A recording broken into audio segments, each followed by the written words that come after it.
Ẹ káàárọ̀, ẹ káàsán, ẹ kálẹ́ o ní gbogbo ibi tẹ́ bá ti ń wò mí ọmọ yín. Àbúrò yín olólùfẹ́ yín Lady K ìfẹ́ olúwa show. Èmi náà ni mo máa túbọ̀ lè wá fún yín Alfa Akeemu. Àwọn ni wọ́n ṣe kiri ni wọ́n sáré gbé wa débẹ̀ gẹ́gẹ́ di gẹ́gẹ́. Alfa Akeemu àwọn ni wọ́n ṣe kiri ni wọ́n gbé wa ṣàbàyè. Àwọn ni wọ́n gbé wa débẹ̀ wọ́n jẹ́ ká mọ̀ bó ṣe lọ. Ẹ̀yin bàbá, ẹ má jẹ́ kí ojú ọjọ́ ẹ̀kọ́ bá mi ṣe kiri. Ẹ bá mi ṣàwọ̀ gbòòrò ayé. Ẹ bá mi share. Ẹ jẹ́ kó mọ̀ pé yes. Alfa Akeemu ni wọ́n bá wọ wí bí báyìí. Ọ̀rọ̀ tó wà lẹ́sẹ̀ àní gbogbo wa lájọ máa ṣe kiri lájọ máa sọ sí. Everybody must to talk, everybody must to come out. Pẹ̀lú ọdún tó ń ṣẹlẹ̀ lọ́wọ́lọ́wọ́ yìí tí rí nǹkan kan ṣe bẹ̀rẹ̀ ni. Location 9 how market ẹ̀yin oníwọ̀n Nàìjíríà ó yá bàbá mi Alfa Akeemu ẹ bá mi gbóhùn sókè ó yá à ń gbọ́ yín.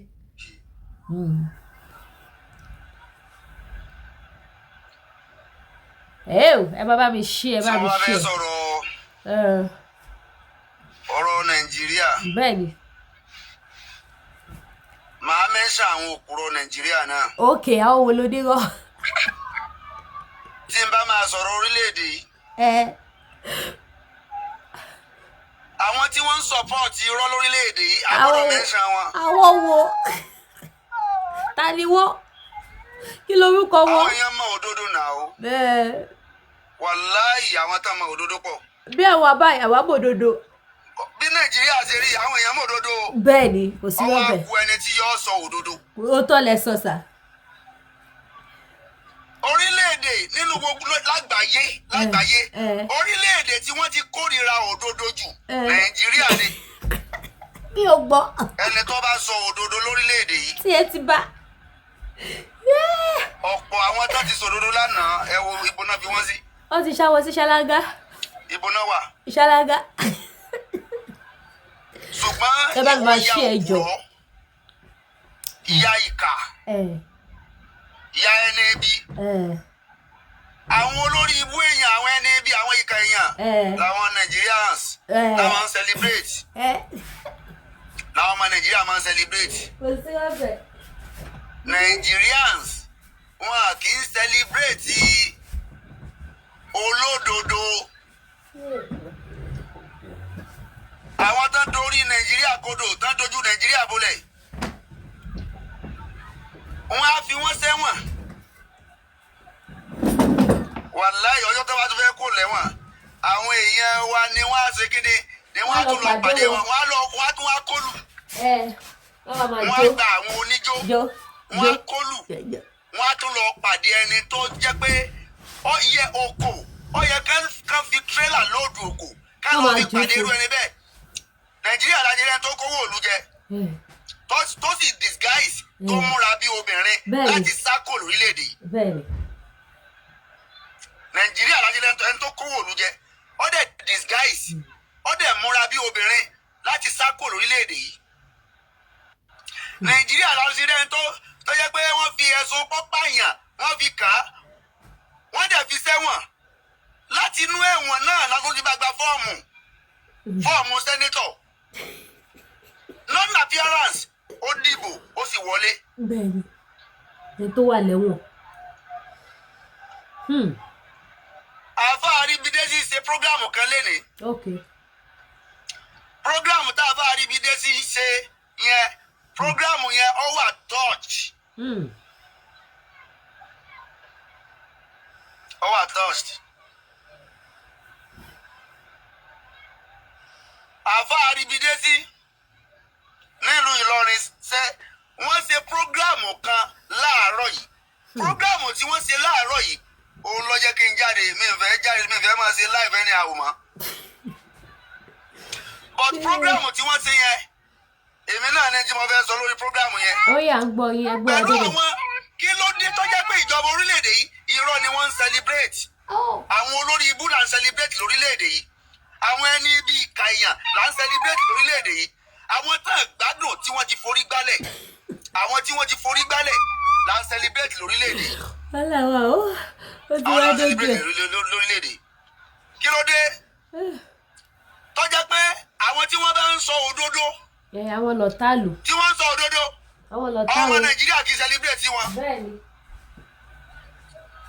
ẹ̀yin aṣíwájú àwọn aṣíwájú bloggers ẹ bá mi pè wọ́n mo fẹ́ kí wọ́n gbọ́ tí mo ń sọ yìí àwọn aṣíwájú bloggers torí gbogbo ayé ń pariwo ìlúle àárọ̀ àwọn aṣíwájú bloggers báyìí o àwọn náà ẹ̀ka máa bá wa sọ fún Tinubu o. ẹjọ́ wọn kọ ẹja tó jẹ́ ṣìkún wọn ló ni. mo jẹ́ fẹ́ ráyè àwọn aṣíwájú bloggers lẹ́nu tó mẹ́ta yìí gan mo fẹ́ wáyè fún àwọn aṣíwájú bloggers yẹn àwọn tó gbéra wọn new Nigeria ó dàgbà ti yí sí new Nigerian bloggers mo fẹ́ wáyè fún wọn lẹ́nu ọjọ́ mẹ́ta yìí màá wáyè fún wọn dáadáa mo fẹ́ bá wọn sọ mo fẹ́ máa bá wọn sọ lẹ́nu ọjọ́ mẹ́ta yìí. ṣé ẹ mọ̀ pé kì í ṣe responsibility tiwa mọ́ láti máa bá Tinubu sọ̀rọ̀ mọ́ báyìí. àwọn tí wọ́n pera wọn ní aṣíwájú bloggers new Nigeria bloggers ṣé ẹ mọ̀ pé àwọn ló yẹ kí wọ́n máa bá wa bá Tinubu sọ̀rọ̀. kí ló dé tí wọ́n quiet? We are those Jagaban bloggers, new Nigerian bloggers, aṣíwájú bloggers. Where are they now? Where are they? Where are they? Wọ́n sùn ní sà. Tó bá ti jí. Níbo ni wọ́n lọ forí pamọ́ sí? Ẹja tó jẹ ló affect brain wọn lọ́ ṣe lọ forí pamọ́. Bàbá Sokoti níbo lẹ wà? Wọ́n mú bí àlọ́wọ́. Níbo lọ wà? Ká fi ẹnu adákẹ́. Ìyẹn ti sọnù sínú ayé. Ọ̀kan lọ́mọ níbo lọ wà? Ta tó lọ wà nù àwọn aṣíwájú bloggers. Elizabeth Abanla. Àwọn tí mo pè náà ni Legacy. Obìnrin kan náà ń bẹ láàrin wọn Ìyá Ìbàdàn àbí kíní jẹ́. Ìyá Ìbàdàn bẹ́ẹ̀ ni kò sí rọ́mbẹ̀. Ọ̀pọ̀ gan. Ó yẹ ká ti máa gbóyìn kẹ́ ẹ ti máa bá wa bá Tinubu sọ̀rọ̀. Ìgbà yẹn ìyẹn láàfin mà pé lóòótọ́ iṣẹ́ tẹ́ ẹ ṣe ń gbà yẹn iṣẹ́ ìlú lẹ́sẹ̀. Ṣùgbọ́n bí nǹkan ṣe ń lọ báyìí ẹ̀ ń jẹ́ kó yí wa pé sí ara ayé lẹ́sẹ̀ kì í ṣiṣẹ́ ìlú. Bẹ́ẹ̀ni kò sí rọ́mbẹ̀. Kì í ṣe tó bá jẹ́ sẹ́ẹ̀lú ni. Ẹ̀yin tẹ́ campaign fún Tinubu tó fi wọlé mẹ́wàá lákà ọba wọn sí mẹ́ẹ̀ mẹ́wàá lákà yọra rẹ̀ kó mẹ́ẹ̀ aládùn náà yọra rẹ̀ kó mẹ́ẹ̀. Ẹ̀yin tó jẹ́ pé iṣẹ́ ìlú lẹ́lẹ́ẹ̀ṣẹ̀ ẹ campaign fún Tinubu ẹni Tinubu ló lè ṣe nígbà tí Tinubu wa ti ṣe bó ṣe wá ń rí ó yẹ ká ti rí kẹ́ ẹ ti máa jáde kẹ́ ẹ ti máa sọ̀rọ̀. Ọ̀rọ̀ ẹ lọ́wọ́ kan balẹ̀ kọ́ oṣù kìíní oṣù kejì oṣù kẹta oṣù kẹrin oṣù karùn-ún ètí ìbẹ́lẹ̀ ti kọjá ẹ lọ́wọ́ kan balẹ̀. Orí ń ta àwọn èèyàn ọkọjá pé ayán jí àwọn èèyàn lórí. Àbá àríbísídẹ́sì ṣe prógrámù kan láàárọ̀ yìí prógrámù yẹn ni mo fẹ́ sọ̀rọ̀ lé lórí because I have that similar thing tí àbá àwọn àríbísídẹ́sì ṣe prógrámù lé lórí. Ìṣòro wa ṣẹlẹ̀ tán ẹni ẹgbẹ́ débẹ̀ kò ṣe ń tí ẹ ẹ̀sìpẹ́ẹ̀tì pé kó ṣe fáráàlú mọ́ ẹ wá dákẹ́ sọ̀yẹ́kẹ́ ẹ dákẹ́ ìkànnì yìí o. Ẹranko ni wọ́n ẹranko lè ní wọ́n aládàájẹ wọ́n sì jẹ ẹja tán. Ìkànnì yìí.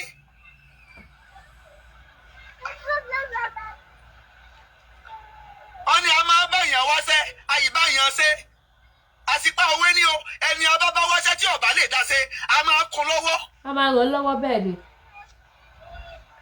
Ẹni tá a bá wáṣẹ́ tí ọ̀bá lè ṣiṣẹ́ yẹn dáadáa á ràn lọ́wọ́ á tọ́ sọ́nà pé bá ṣe é ṣiṣẹ́ rè bá ṣe é ṣe rè bá ṣe é ṣe rè ẹ̀yin lẹ ti Tinubu débẹ̀ náà o ẹ̀yin lẹ pariwo Jagaba ní o no ma Yorùbá nation àwa tá à ń pe Yorùbá nation gbà yẹn ẹgbógun ti wà accepted.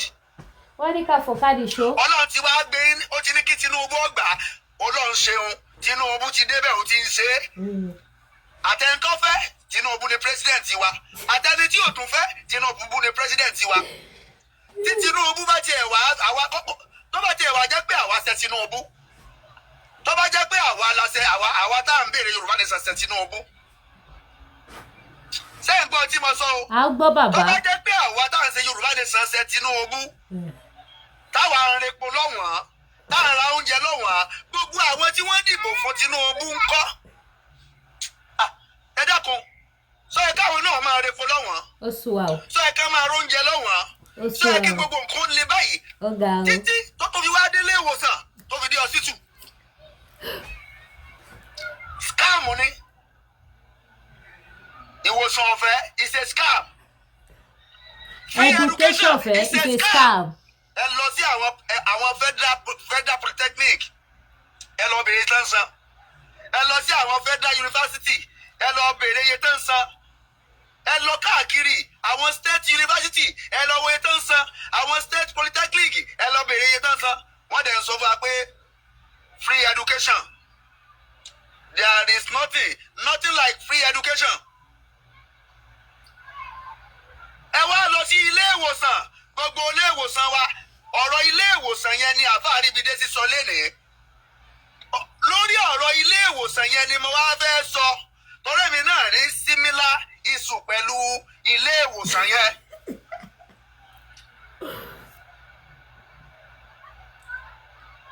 Ẹ̀yin aṣíwájú bloggers. Wọ́n sá lọ.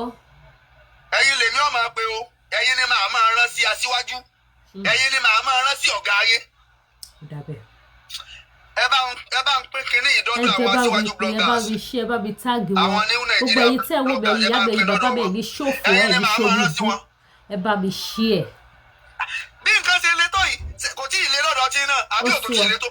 Kò tí ì le tó, ó ṣì rọ̀. Àti ìgbọ́pọ́n ní oúnjẹ òtún tí ìwọ̀n, oúnjẹ sì tún máa wọ́n jù báyìí lọ. Àfáà Àríbídé ti sọ̀rọ̀ arábìnrin kan tí wọ́n mú lọ sí hospital lórí pé ó nọ́tìsì pé òun ní kidney issue, kidney cancer. Ó wá gbé lọ sí hospital. Ó wá ṣe registration ní hospital. Láti bí ọlọ́sẹ̀ mélòó kan sẹ́yìn, ó wá ń pààrà hospital. Ó ti ṣe àìmọye tẹ́sì. Ó wá kú kó fojú kan dókítà.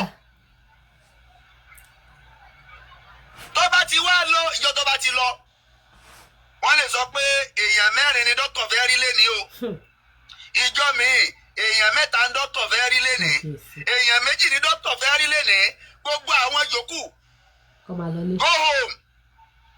Ẹlòmíì sì lè ti wà ń bẹ̀ láàrin wákàtí 3, wákàtí 4, wákàtí 5.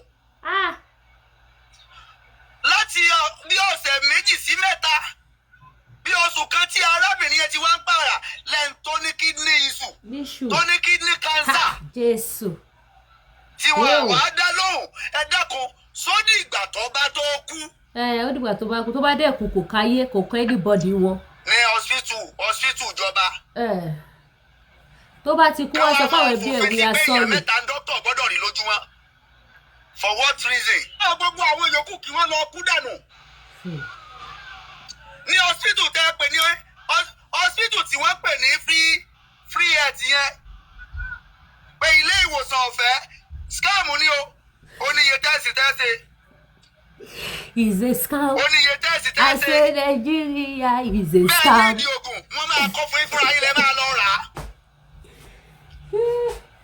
Ẹni ọba rántí, bàbá afọ́jú kan ń bẹ lọ́wọ́ mi nígbà kan tí mo ṣalábàápàdé nínú oko.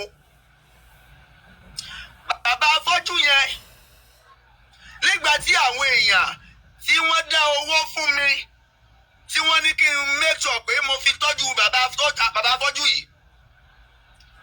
Ẹni ọba rántí, ẹni ọba jẹ́ pé ó ti ń tẹ̀lé mi, tó ti ń wo program mi láti bí ọdún 2 sẹ́yìn, sọ́dún 2 àbọ̀ sẹ́yìn. Ó máa rántí bàbá yẹn, bàbá afọ́jú kan tí mo bá pàdé tí ń dáko. Bàbá afọ́jú tí ń dáko. Bàbá afọ́jú yìí, mo mú bàbá yìí lọ sí hospital. Nígbà tí mo gbé bàbá yìí sórí social media, àwọn èèyàn dáwó, wọ́n ní ká ṣètọ́jú bàbá yìí, a ṣètọ́jú bàbá yìí.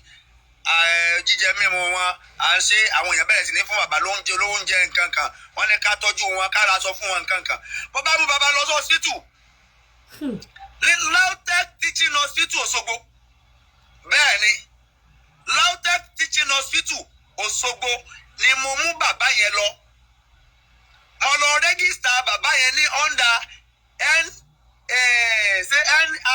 NHIS bí nǹkan NHIS ní ìrántí mọ́ under NHIS ni mo lọ rẹ́gísítà bàbá yẹn sí. ẹ bá wa ṣí ẹ. 30,000 ni mo fi rẹ́gísítà bàbá yẹn ní ọdún náà. A bẹ̀rẹ̀ sí ní ṣe oríṣiríṣi test wọ́n á kọ oríṣiríṣi test á ṣe nígbà tá a kọ oríṣiríṣi test tata àti gbogbo ẹ̀ tán ọwọ́ á kù kí bàbá orí dọ́tọ̀ ibi tí wàhálà ti dé nìyẹn o ibi tí wàhálà ti dé nìyẹn o gbogbo tá à ń sọ nìyẹn gbogbo ọ̀nà tá a gbà ní isu tá a gbà ní problem lórílẹ̀‐èdè yìí pọ̀ gan o a ní problem lórílẹ̀‐èdè yìí gan o kì í ṣe díẹ̀ o in terms of health a ní problem in terms of education a ní problem in terms of electricity a ní problem in terms of infrastructure a ní problem a ní problem gan o kì í ṣe díẹ̀ in terms of security a ní problem. In type of problem. In type of honor problem. Àti jí lọ á dẹ̀ jókòó títí dọ́tọ̀ fẹ́ẹ̀ dé nígbà dọ́tọ̀ bá dé làwọn kan bá gbéwèé jáde wọn bá máa fọkàn ní kó táwọn jí níbẹ̀ láwọn máa fọkàn lẹ̀ á dẹ̀ jókòó láti aago 5 láti máa ń jí lọ. Kábíyèsí. Tó bá di bíi aago 10 dọ́tọ̀ máa dé ẹ wá wò látàago 5 dàago 10 ẹ wo iye hours tí ń bẹ láàrin aago 5 òdájí sí aago 10 àárọ̀ bá a ṣe máa jókòó nìyẹn tá a máa pọ̀ burúkú gbogbo orúkọ tá a fi lẹ̀ orúkọ nígbà míì níbi tí wọ́n ti ń ṣe ìtọ́jú ojú nìkan nìyẹn o ibi tí wọ́n ti ń ṣe ìtọ́jú ojú department ibẹ̀ nìkan nìyẹn o gbogbo orúkọ tó máa wà lẹ̀ ó lè lé ní 60 èèyàn tó máa forúkọ lẹ̀ tí dókítà bá máa dé tó bá bẹ̀rẹ̀ sí ní pe orúkọ tó bá ti pe bí èèyàn 5 wọ́n bá ní gbogbo ẹ̀yin yòókù ẹ máa lọ ilé èèyàn 5 tí dókítà fẹ́ rí léde nìyẹn. The worst part ó ní pé gbogbo àwa tá a wà níjókòó yẹn kò ní í sẹ́ni àwọn orúkọ tí wọ́n pè yẹn wọn à ní í sí lára àwọn tá a wà lára ẹni tó wà lórí ìjókòó. Ṣé gbọ́ rírí ayé tó lágbára nílùú Nàìjà. Orúkọ 5 pé èèyàn 5 tí wọ́n pè yẹn wọn à ní í sí lára àwa tá a ti tètè débẹ̀ láti bí aago 5 àwa máa béèrè pé ẹni yóò sì ń bí látàárọ̀ wá ní wọ́n sùn bí ìmọ̀jú ni èmi ọmọ pé èèyàn tó máa ń sọ hospital mọ̀júmọ́ so tá a bá fẹ́ gbé ara wa lọ sí hospital ní ìsìnkú abẹ́ tọ́jú ara wa a gbọ́dọ̀ lọ ká gbé bẹ́ẹ̀dì wa láti ilé wa ká lọ máa sọ hospital. Wọ́n á sọ wọ́n á lẹ́lòmíì láti jẹta ló ti dé wọ́n á lẹ́lòmíì sùn mọ̀júmọ́ ní pátálí àná ló ti kọ́ lẹ̀ wọ́n á wá mú èèyàn 5 nínú àwa bíi 60 tàbí nínú àwa bíi 65 wọ́n wá porúkọ èèyàn 5 wọ́n á lé èèyàn 5 péré ní dókítà fẹ́ rí ẹ̀yin yòókù tó bá dọ̀la kẹ́ ẹ máa bọ̀ a sì ṣe báyìí bá a ṣe wá lọ rèé láàrin ọ̀sẹ̀ 3 àpọ̀jù kan dókítà. Jésù. Láàrin ọ̀sẹ̀ 2 sí ọ̀sẹ̀ 3 tá a ti ń lọ dókítà tá a ti ń pààrà hospital àpọ̀jù kan dókítà. Ṣé ẹ gbọ́ ìrírí ayé ńlá. Àpọ̀jù kan dókítà. Nílùú Nàìjà. Nígbà tó sú mi ni mo gba private hospital lọ ni mo mú bàbá lọ sí private hospital àwọn oògùn tí wọ́n kọ fún wa la lọ rà nígbà tá a tún gbọ́ pé àwọn kan tó ń polówó lórí rédíò mo tún mú bàbá lọ síbẹ̀ bá a ṣe kúrò ní general hospital nìyẹn o èwo LAUTECH teaching hospital Òṣogbo.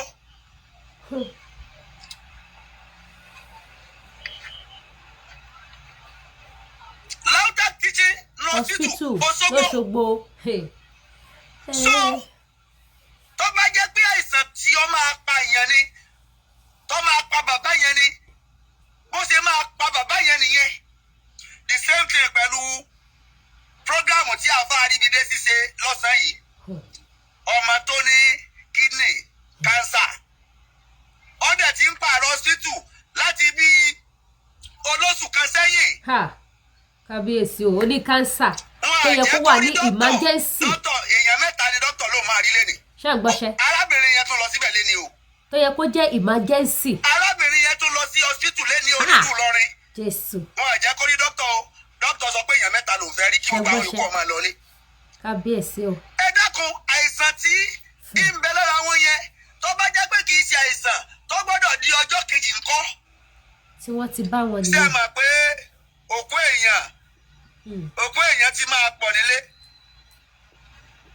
ẹ̀yin aṣíwájú bloggers ẹ bá wa sọ fún bàbá yẹn àti ìrìnsẹ́ tí bàbá yẹn ń ṣe. àárí o àárí kankan. Sokoti bàbá Sokoti níbo lẹ wà.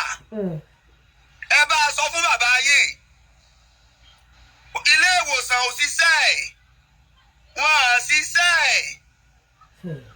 wọ́n tí ò sí iye aláìsàn tó bá fẹ́ àtẹ́ǹdì sí ìjọ yẹ kí ilé ìwòsàn ọmọ ní specific number pé iye èèyàn báyìí la fẹ́ àtẹ́ǹdì sí lẹ́ni o nílé ìwòsàn ìjọba.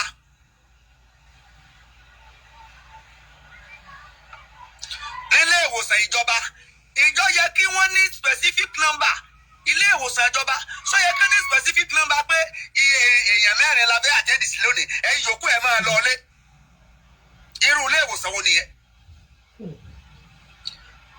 ilé ìwòsàn tó jẹ́ ilé ìwòsàn mẹ̀kúnnù kéèyàn 200 ò kán lọ síbẹ̀ fún àìsàn ṣé bọ́ yẹ kán tọ́jú wọn ni ṣé bọ́ yẹ kí wọ́n tọ́jú wọn ni tó bá jẹ́ pé kò sí ilé ìwòsàn míì tán lè lọ tàbí kò sówó lọ́wọ́ wọn tí wọ́n á fi gbéra wọn lọ sí ilé ìwòsàn aládàáni ẹ dákun wọn á gbalé lọ wọn á kàn lọ kú sínú ilé wọn gently wọn á wọ́n gbalé lọ bó ṣe ní káàkiri orílẹ̀-èdè Nàìjíríà nìyẹn o mi mọ tàbújá o ṣùgbọ́n ní presently lọ́sùn state èyí tí mo ń sọ yìí bó ṣe rí nìyẹn presently ní Kwara state èyí tí mo ń sọ yìí bó ṣe rí nìyẹn torí nígbà tí mo gbọ́ program àbáríbidé sí nílùú Ìlọrin tí wọ́n complain dáàdì sí complain tèmi náà complain the other time tí mo mú bàbá afọ́jú lọ sí Lautech teaching hospital pé kí wọ́n bá mi fún bàbá yẹn nítọ́jú wọn àtẹ́ǹdì sí wa dọ̀la àfojú kan dọ́tọ̀. ṣé ń gbọ́ṣẹ́. mi ń fojú kan dọ́tọ̀ látijọ́ tí mo ti mú bàbá yẹn lọ mo sì lọ bí oṣù méjì ni mo fi mú bàbá yẹn para títí Lautech teaching hospital àfojú kan dọ́tọ̀.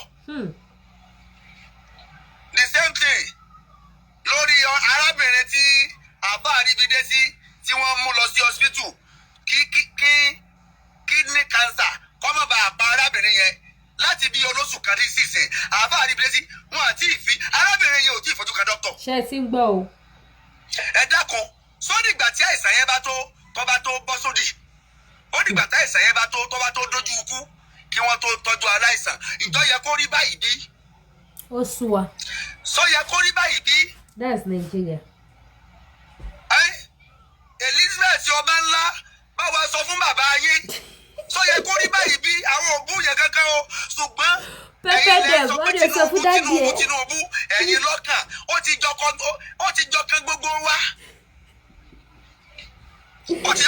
wa ẹ bá a sọ fún bàbá yín àgbàdùn ilé ìwòsàn ẹ bá wa sọ fún Sokoti ńkọ́ bàbá Sokoti ẹ bá a sọ fún bàbá yín Awíkókó gbogbo ẹ̀yin tẹ́ wà tẹ́ jẹ́ aṣíwájú bloggers ẹ bá wa sọ fún bàbá yín àgbàdùn ọ̀nà àgbàdùn omi ilé ìwòsàn ọ̀fẹ́ scam ní irọ́ ni akúnmọ́wọ́ wa dání gan láti fi tọ́jú ara wa wọn àtọ́ àtẹ́ǹdì sí wa nílé ìwòsàn ọ̀wá tán bí ní general hospital àtọwọ́wọ́ wa dání torí gbogbo tó bá bẹ́ẹ̀ ṣe ní general hospital fún ààrẹ lọ́lọ́ máa rà wọ́n á máa kọ́ fún ẹ wa lọ́ máa ra ni. bẹ́ẹ̀ni. wọ́n máa fún ẹ lábẹ́rẹ́ lẹ́yìn pé wàá kàn báwọn èèyàn bẹ́ẹ̀ àwọn èèyàn tí mẹ́ńbẹ̀ nìkan lọ́fẹ̀ẹ́ àwọn èèyàn tí mẹ́ńbẹ̀ nìkan lọ́ máa bá ń bẹ̀ lọ́fẹ̀ẹ́ ṣùgbọ́n gbogbo tó ń ṣe fún ọ owó ara rẹ lọ́ máa fi rà tó o bá ní ìdí oògùn kan tó bá jẹ́ pé tí ń ṣe ní ìdí oògùn wọ́n á kọ́ fún ẹni ẹ lọ rò oògùn báyìí ètí ìṣe tó bá ní jẹ́ pé oní ìdí kan ọgbà abẹ́rẹ́ wọ́n á kọ́ fún ẹni ẹ lọ ra abẹ́rẹ́ báyìí wá. bẹ́ẹ̀ni. tó bá jẹ́ pé ó ní èdè kan ṣe tẹ́sì fún ẹ wọ́n á kọ́ fún ẹ ni wọ́n á dẹ̀ sanwó tẹ́sì tàbí kán ní kó lọ ṣe tẹ́sì wá kí wọ́n á lọ fẹ́ ń bẹ̀. kò sí. kí lọ fẹ́ ń bẹ̀. kò sí jàre bàbá mi. ilé ìwòsàn ọ̀fẹ́ is a scam.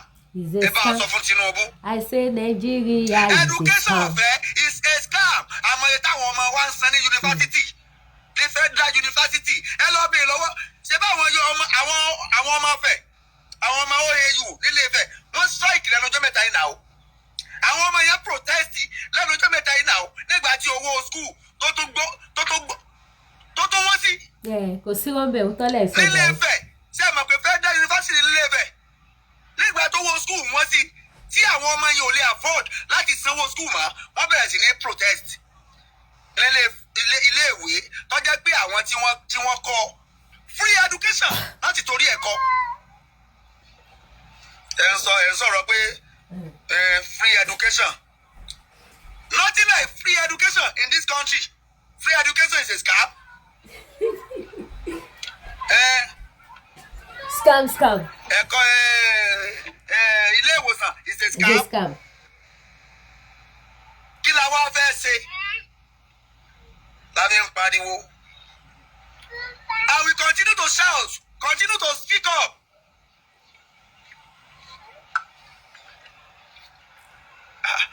ṣé bá ṣe máa lo ayé lọ lélẹ́yìí. ó sùn wà o. irú ìgbésí ayé báyìí ò dáa náà o. ìgbésí ayé ò dáa. ẹ̀yin bá wá fẹ́ gbàtọ́jú ẹ mọ bẹ́ẹ̀ ṣe ń kó àwọn ọmọ yín travel out. ẹ̀yin ń kó àwọn ẹbí yín travel out. ẹ̀yin ń kó àwọn mọ̀lẹ́bí yín tí ìkankan bá ti ṣe é ní ìsìn ẹ̀ ń travel out nìyẹn. ilé ìwòsàn wa dáa kẹ́ ẹ máa travel out kiri kò dáa báyìí. kò dáa báyìí. àwa mẹ̀kúnnù náà èèyàn làwa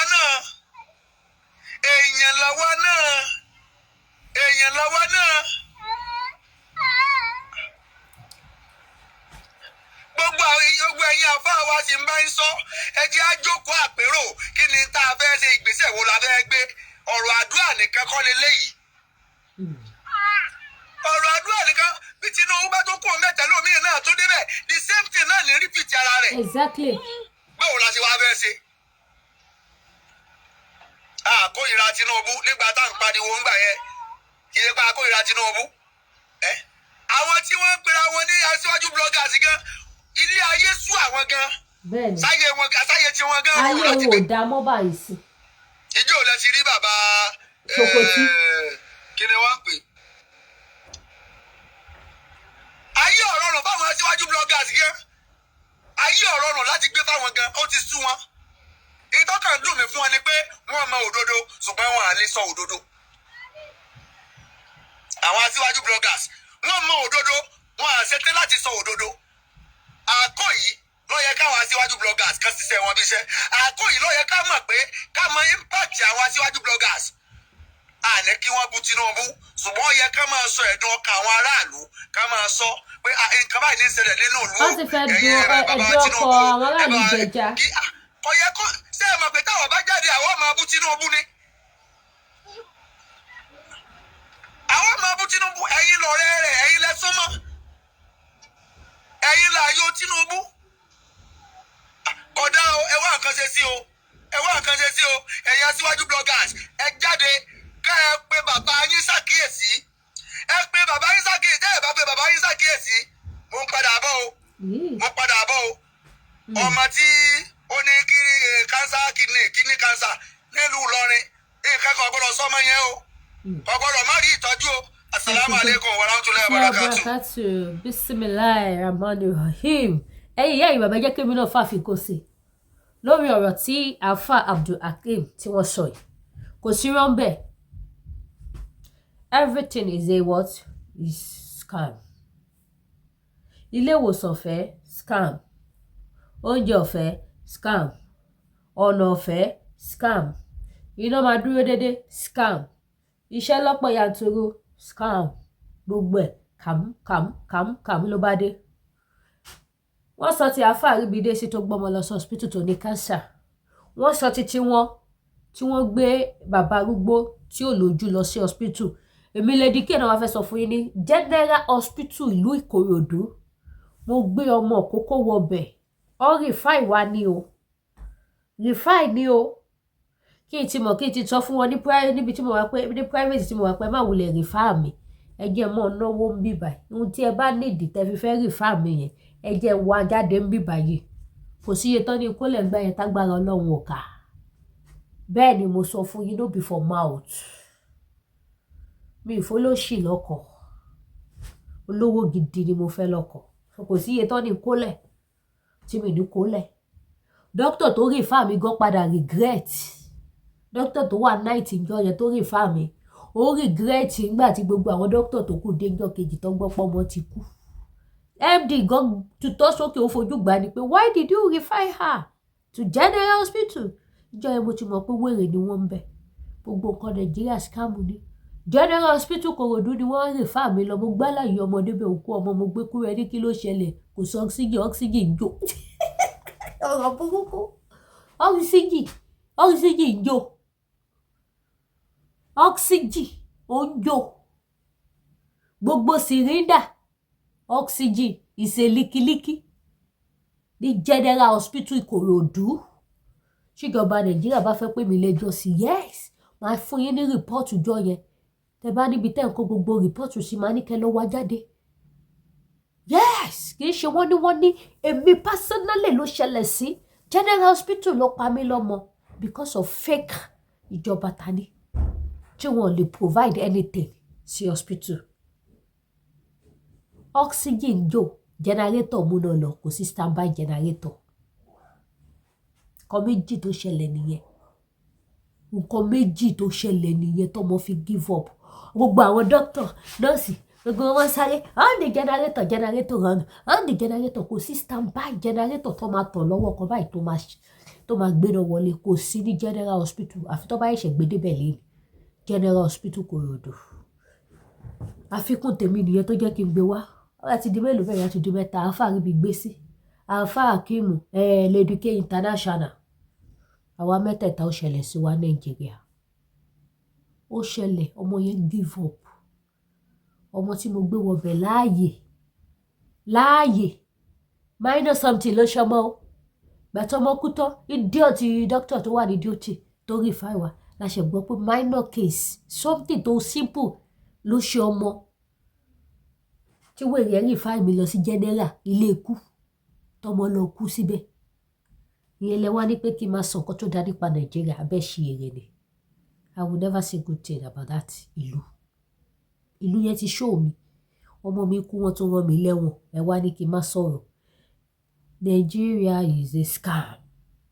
Gbogbo nǹkan ìlú yẹn scam. Ìjọba bẹ̀ scam. Tinubu gan scam. Scam ní gbogbo wọn ìlú òṣì. Ẹ̀yin èèyàn bá mi share. Mo mọ̀ gbé fídíò ìwà ni. Kó má jẹ́ àfáà ibi dé sí nìkan lọ́mọ wá testify pé kò sí ilé ìwòsàn tó lálàáfíà nílùú Nàìjíríà. Àwọn ìka ènìyàn tó bá dẹ̀ ti sick. Ẹ wò gbà tí Davido fẹ́ bímọ. Àwọn tó ń kọrin tí wọ́n ń campaign fún olóṣèlú. Kí ló mú Davido tó lọ bímọ sí Atlanta tí ò bímọ sí Nàìjíríà? Kí ló ṣe? Gbogbo àwọn olówó yẹn mélòó ló bímọ sí Nàìjíríà? Ó ti àwọn òṣèré àwọn artist actress. Wọ́n lọ bímọ sí ìlú òyìnbó wọ́n dẹ̀ ń tọ́ ẹ̀yìn pé kẹrin mi wọn Nàìjíríà yín dẹ̀ ń gbọ́ ẹ̀dẹ̀ ń gbà. Wọ́n dẹ̀ ń tọ́ yín pé ìlú yín dà. Ìlú yín wà òkè. Tinubu ló lè ṣe. Àwọn dẹ̀ lọ bímọ. Ní ìṣe tí Tinubu débẹ̀ ṣẹ́ mọ́yẹ́ tó ti lọ bímọ sí abroad. White wọn lọ. White wọn jókòó sí Nàìjíríà kọ́ bímọ wọn síbẹ̀. Ṣèbẹ́ ni tó sọ wípé ó lè ṣe bó ti débẹ̀ sí. Ẹni tí wọ́n sọ wípé òun ló lè ṣe bó ti wà ń bẹ̀ sí. White wá lọ bímọ sí ìlú òyìnbó. White ságbà ní òyìnbó lọ. White tí wọ́n dúró sí Nàìjíríà. Tinubu fúnra rẹ̀ bórí bá fọ pé ṣe sí yìí private jet wọ́n panú ẹ̀. Ó máa ń ṣiṣẹ́ lẹ̀ ní jẹjẹjẹjẹjẹjẹjẹjẹjẹjẹ. Owó èmi àti yín lọ fi sáfíìsì ẹ̀.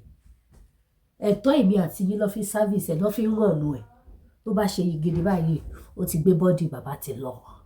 Same ti àwọn ọmọ bàbá. Ẹ tí mọ iye private jet tí ṣe yìí Tinubu máa ní. Ìyá lọ́jà ṣẹ́ tí mọ iye private jet tó máa ní ẹ̀jùkú síbẹ̀. Wọ́n Nàìjíríà máa fi ní ṣe yìí. Ìrírí ayé tó ní agbára òun lè tẹ́gbọ́ yìí. A ní rí jù bẹ́ẹ̀ lọ lórí ètò yẹn bá mi share bá mi tẹ love bá mi tẹ like. ẹ bá mi jù fáwọn tó nífẹ̀ẹ́ mi, ẹ bá mi jù sínú àwọn WhatsApp group, ẹ bá mi jù sínú àwọn contact. Mo bẹ̀ yín ni ẹ má wá gbàgbé gbogbo ẹ̀yin tẹ́ bá wà nílùú Canada, America, tẹ́ bá fẹ́ ṣẹ́wó sí Nàìjíríà, ẹ pè mí kí n fún yín ní referral code Lemfi app. Kí n fún yín ní referral code, tẹ́ bá ti send $100 máa fún yín ní $30. Kò sí àní-àní níbẹ̀. App tó wà òkè tó dá ni. Owó wọn rate wọn dẹ̀ ṣe kíni, òun ló gara jù nínú gbogbo app tó ń ṣẹ́wó. Rate wọn ló high jù. Gbogbo ẹ̀yin tẹ́ bá fẹ́ wá ra àwọn product táǹtà, ẹ̀yin tẹ́ bá ní diabetes, ẹ̀yin tẹ́ bá ní high blood pressure, ẹ̀yin tẹ́ bá ní low sperm count, ẹ̀yin tí gẹ̀dígẹ̀dí bá ń ṣe, ẹ̀yin tẹ́ jẹ́ para ríro ní all the time. Òtútù ti dé sí gbogbo egungun máa sàn yín ni, tẹ́ bá sùn lóru báyìí ara ríro ni. Ẹ pè mí kí n fún yín phone number iléeṣẹ́ T Natural Herbal, kẹ́ order fún herbal. Gbogbo ẹ̀yin tí gẹ̀dí ti yọ safe contest yín lára, ẹ pè mí kí n fún yín phone number iléeṣẹ́ T Natural Herbal. Gbogbo ẹ máa di bàbá yẹn ní gbúrò wọn mọ́. Ẹ pè mí lórí aago. Ẹ̀yin tẹ́ bá dẹ̀ fẹ́ lo cream tó dáa náà, iléeṣẹ́ Oyídàmọ́lá pork náà. Odò ni wọ́n ṣàìmọ̀ fún lóko, àwọn náà wà bẹ́tọ̀ mú yes. Ojú òní tẹnikẹ́ni nínú wa ní ṣàṣetì. Gbogbo ẹ̀yin tẹ́ bá fẹ́ polówó ọjà fọ́dún, ẹ pè Lady Cake bá yín polówó. Ire lójú owó, ire lójú gbogbo wa máa rí. Àní kó sọ́wọ́ o. Bye for now.